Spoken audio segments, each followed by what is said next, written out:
Bonsoir à toutes et à tous, bienvenue dans 85 Chrono Agenda, votre rendez-vous sport du jeudi soir sur TV Vendée. On va vous présenter les différents rendez-vous sportifs du week-end avec Alexandre Lenaour. Bonsoir Alexandre. Bonsoir Aurélien.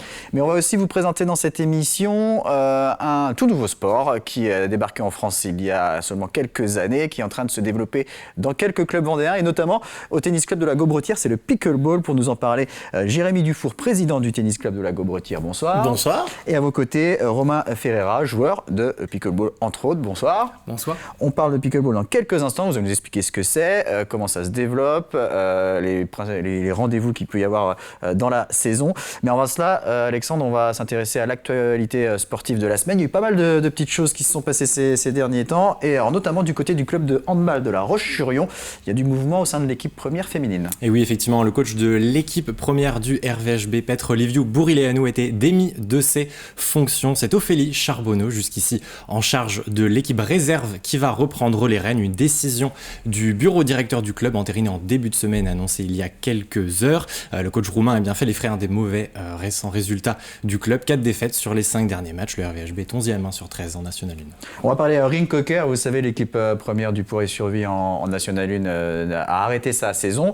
Mais voilà, le club a eu de quoi se réjouir ces derniers jours avec les performances de ses jeunes. Effectivement, il y a quand même des bonnes nouvelles au club. Elles concernent la section féminine, puisque 3 jeunettes du club sont devenues championnes de France en Ligue féminine. Amélie Réjal, Lisa Morisseau et Isaline Dagneau, titre acquis dimanche dernier avec les moins de 20 ans au sein de l'équipe Pays de la Loire. Allez, un mot de karaté, puisque 2 Vendéennes vont participer à partir de ce vendredi au championnat d'Europe à Larnaca, à Chypre. Sacha Viel du club de Luçon en junior moins de 48 kg et Lola Cochard, que vous voyez à l'écran, du club de Fontenay en junior moins de 47 kg. Le club de Fontenay qui a déjà été représenté au championnat du monde il y a quelques semaines avec Marie-Lou Cochard. Cette fois, c'est donc la petite sœur qui va concourir à l'international avec l'équipe de France du côté du FKS et de son directeur technique Christophe Brondy.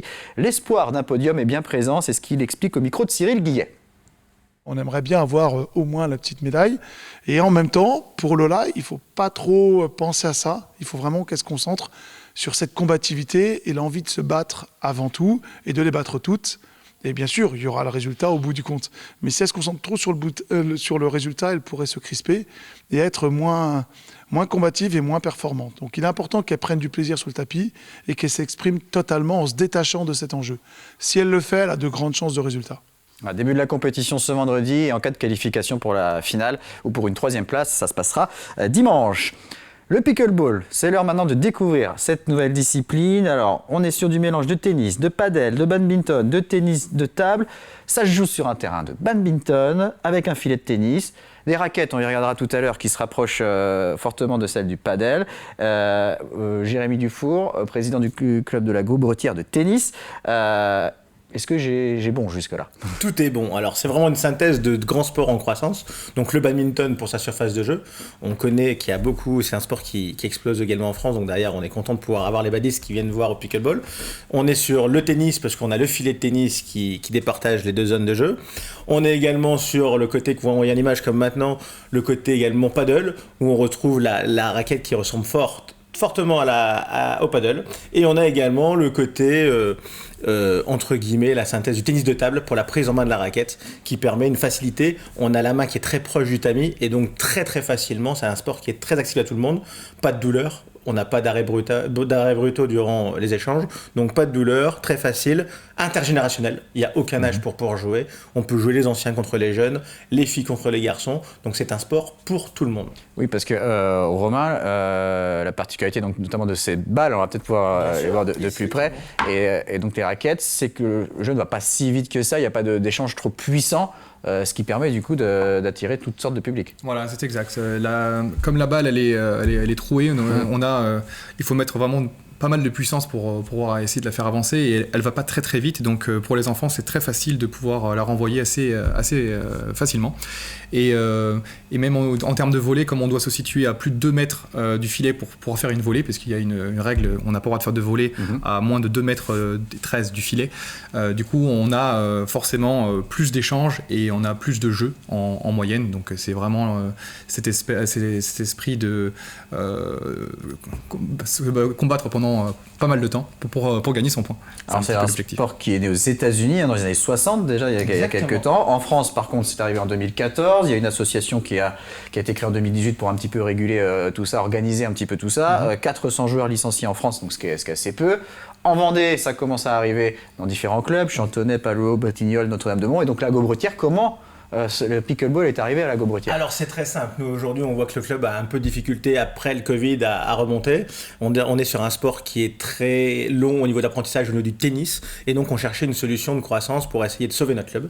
Et donc derrière le but pour nous c'était de trouver une solution technique pour arriver sur un club avec un sport, une section ouverte à tout le monde, avec du matériel très peu financièrement où on va très très vite installer. Aujourd'hui un terrain de pickleball c'est 500 €, c'est 40 fois moins qu'un terrain de paddle. Donc derrière forcément tout ça fait que rapidement on peut installer sur nos gymnases. On sait que 90% des clubs de tennis en Vendée sont des gymnases omnisports et donc ça nous permet rapidement de pouvoir installer nous jusqu'à 8 terrains, donc 32 joueurs simultanément sur une double salle multisport. Donc imaginez-vous bien que avec 2 terrains de tennis où on met 8 personnes en double, quand on passe à 32 personnes, ça permet sur une soirée de pouvoir avoir un nombre de personnes très important et également l'ouvrir au scolaire. Aujourd'hui, le scolaire, on sait que c'est des classes de plus en plus surchargées et donc ça permet pour des classes de 20, 30 élèves à jouer tous ensemble avec une accessibilité physique et sportive très très facile. Donc on est vraiment sur un sport fun, ludique, et puis aujourd'hui qui permet de jouer très rapidement. On sait qu'on est dans la génération où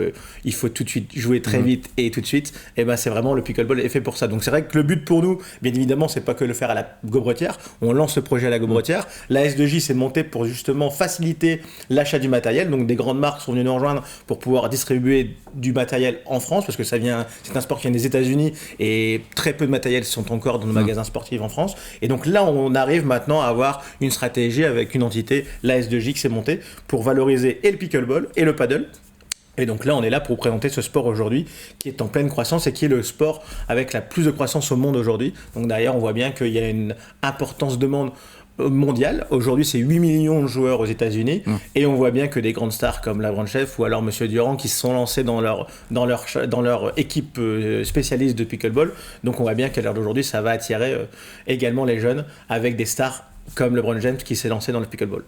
On continue à parler pickleball dans quelques instants, mais on va revenir à l'actualité sportive avec vous, Alexandre, notamment en football, puisqu'il y a encore aussi du mouvement du côté des herbiers. Et oui, jamais 203, troisième arrivée pour le VHF lors de cette fenêtre des transferts, et c'est le Sénégalais Ansousso, 22 ans, qui débarque en provenance de Saint-Brieuc, équipe de nationale, très peu utilisé par l'équipe première du club breton depuis plus de 3 mois. Il jouait surtout avec la réserve en N3, et donc après Samuel Gentil et Kylian Gasnier, les Rouges et Noirs se renforcent à nouveau dans le secteur offensif, secteur qui est touché par de nombreuses blessures. Les Herbretais qui retrouvent le championnat de N2 ce week-end. Effectivement, les joueurs de Laurent David ont rendez-vous pour un match de haut de tableau. Les Herbiers joueront demain soir face au Dauphin Bergerac. Ce sera un déplacement pour la 17e journée de N2. Ils sont 4e avec un match en moins, les Herbretais, qui peuvent viser une 2e place en cas de succès.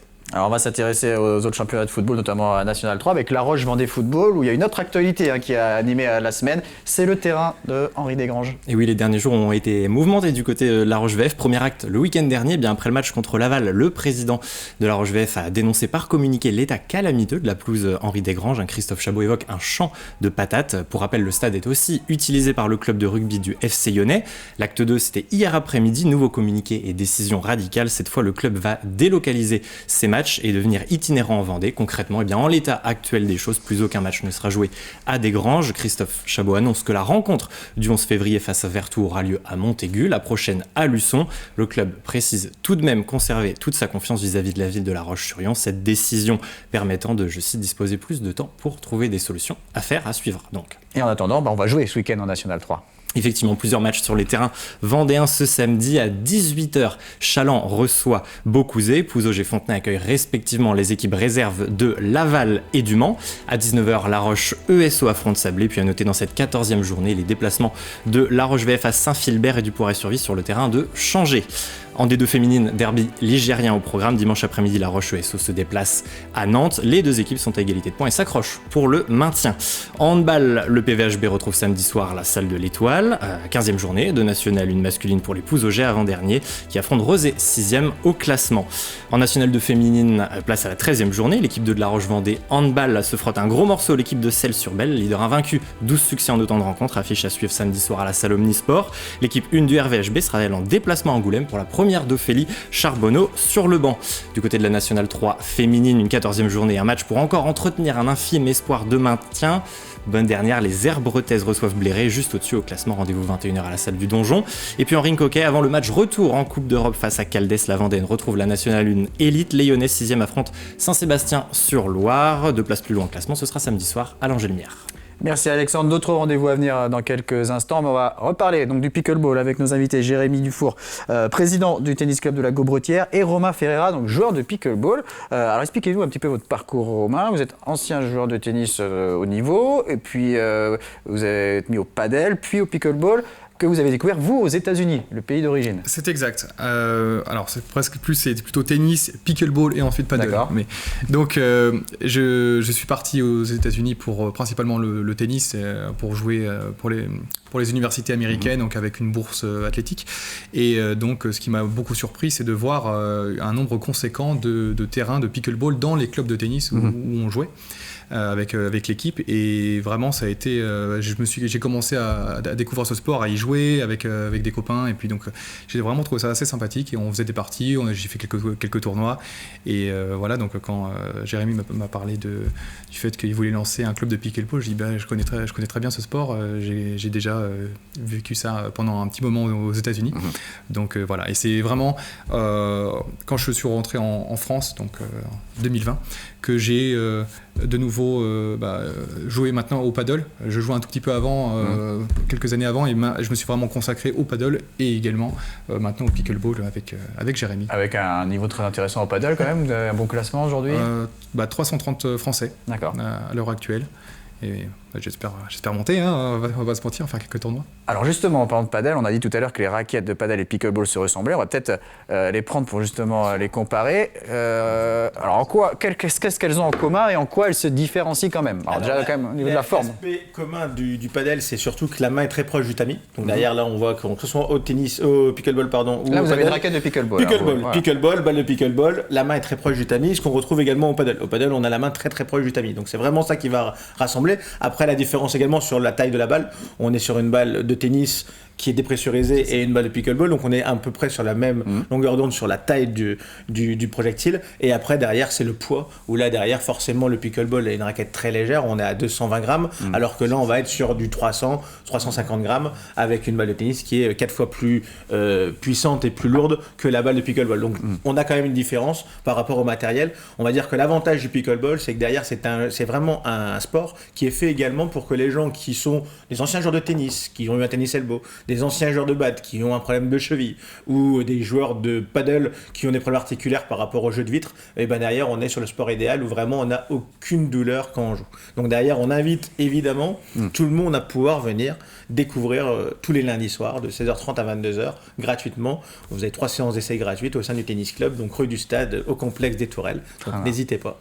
Alors pour ceux qui se demandent pourquoi ça s'appelle le pickleball, on va raconter rapidement l'histoire. Rien à voir avec le cornichon qui est la traduction de pickle en anglais. Il s'agirait du nom du chien du créateur du pickleball qui avait construit un terrain chez lui et qui avait dû attraper la balle. Voilà, et qui a appelé le sport pickleball. Voilà. Donc on le disait 400 joueurs licenciés, ce qui est assez peu en France. Est-ce qu'il y a tout de même des compétitions, Romain, actuellement? Est-ce que vous pouvez disputer des compétitions de pickleball en France? Alors il y en a une principalement, c'est à Nantes, qui se déroule tous les ans. Donc c'est vraiment on ne peut pas faire une saison dans l'année parce qu'il y a très peu de tournois, mais il y a quand même des grands tournois organisés avec la fédération pour promouvoir le pickleball en premier. Et je sais pas quand est-ce que... là dernièrement on a eu en février à Saint-Raphaël où il y aura un tournoi national organisé par Pickleball France, et là derrière après en règle générale à Nantes fin juin vous avez un gros tournoi qui va être il me semble bientôt européen et qui va être maintenant un des plus grands tournois sur le secteur national. Donc derrière après le but pour nous c'est de faire des petits pour pouvoir réussir à convaincre des clubs comme nous de pouvoir se lancer dans cette nouvelle aventure et ce sport qui est accessible à tout le monde. Alors vous l'avez dit, on peut venir à votre club le lundi soir découvrir le pickleball, mais vous organisez également un événement particulier pour initier les gens. Exactement, nous notre club a été ouvert le 9 janvier dernier et donc là le 20 février, le lundi 20 février, la deuxième semaine des vacances scolaires, on propose à tout le monde de 16h30 à 22h de venir. Donc derrière, quand je dis tout le monde, c'est vraiment tout le monde. Derrière, aujourd'hui on ouvre au handisport, aux écoles, au niveau des entreprises évidemment, parce que derrière aujourd'hui on connaît le sport d'entreprise à l'engouement, donc derrière les entreprises sont bien sûr invitées avec leurs collaborateurs à venir découvrir notre sport, et toutes les familles vendéennes. Donc n'hésitez pas à venir, nous notre but c'est de faire découvrir, le matériel est prêté gratuitement, le jeu est disponible, 32 joueurs simultanés, très convivial, donc venez venir nous rejoindre le lundi soir et le 20 février. Nos 8 cours seront installés, 32 places, donc venez vous faire plaisir, n'hésitez pas. Et surtout, c'est gratuit. C'est gratuit, donc derrière mon numéro de téléphone, vous l'avez, donc derrière n'hésitez pas. On peut vous trouver, je pense, facilement sur Internet. Mon numéro de téléphone est disponible sur Internet, et également la S2J a un site Internet par rapport à ça avec www.las2j.com pour découvrir le pickleball et la croissance du paddle en Vendée. Très bien. Allez, rapidement, on enchaîne avec les autres rendez-vous sportifs, Alexandre. Oui, et début de la phase retour en LFB, déplacement au programme pour La Roche-Vendée Basket. Les Tigresses 5e voyageront à Bourges, 2e demain soir en ouverture de cette 12e journée. Leurs homologues masculins en N3 joueront samedi soir. Derby entre l'Entente, Les Sables, La Roche et Salertaine. Chalon-Riévier reçoit Brest. Chambretot et Saint-Georges de Montaigu iront respectivement à la Séguinière et à Hennebon pour le compte de cette 16e journée. National 3 féminine, ce sera la 15e journée et de nouveau un derby au programme. Dimanche après-midi, rencontre entre Les Herbiers et Riévy. Chantonnay-Saint-Germain accueille Limoges et puis le Smash évoluera à l'extérieur face à La Rochelle. Au programme également ce samedi, deuxième journée de la phase retour en National 2 messieurs, c'est du tennis de table. Défait lors de la première rencontre il y a 2 semaines, la Ferrière reçoit cette fois le Valois-Perret. Samedi et dimanche, avis aux amateurs, Vendée Equi Events organise pour la 7e fois son concours national de dressage. Une centaine de cavaliers sont attendus au ras de la Vendée. Et puis enfin, dernier rendez-vous de cet agenda, une première édition, celle du Montfort Trail, 3 épreuves au programme, 5, 10, 21 km, départ dimanche matin à 8h40. Et il y aura également un rendez-vous de marche nordique pour cette première de l'événement, 5 km au menu. Allez, on termine cette émission avec de la voile et on l'a appris ce jeudi. Clarisse Kremer, qui avait terminé 12e du dernier Vendée Globe et première femme, ne sera pas au départ de la prochaine édition. Son sponsor Banque Populaire a décidé de la remplacer. Clarisse Kremer qui a donné naissance à une petite fille en novembre dernier et son sponsor estime que sa maternité l'a empêché de participer à des courses permettant d'accumuler des points nécessaires à la qualification. Ne souhaitant pas prendre le risque d'une éventuelle non-qualification, Banque Populaire a donc décidé de changer de skipper. Les échanges avec l'organisation du Vendée Globe sur de possibles aménagements de règlement n'ont pas abouti.